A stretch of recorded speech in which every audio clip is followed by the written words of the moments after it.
माजिदा साहिबा, आपने मेरी वजह से अपने बेटे कमाल को कुर्बान कर दिया। क्या आप कोई नया खेल खेलने वाली हैं जिसमें मेरी मदद चाहिए आपको? कमाल को इस बारे में कुछ नहीं मालूम।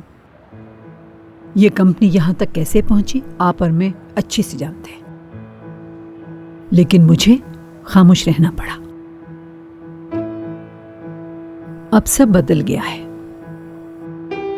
तुम्हें खतरे का अंदाजा भी है। बस जैसा मैं कहती हूं वैसा करो। तो क्या ये खेल दोबारा से शुरू होगा? कल मैंने बोर्ड मीटिंग रखी है और तुम्हें वहां जरूर होना है। एक सरप्राइज है तुम्हारे लिए कल। नताशा का क्या? उसका क्या होगा? वो अभी अहम नहीं है। बस कल तुम्हें मीटिंग में वक्त पर मौजूद होना है। जो भी फैसला होगा तुम सुन लोगे।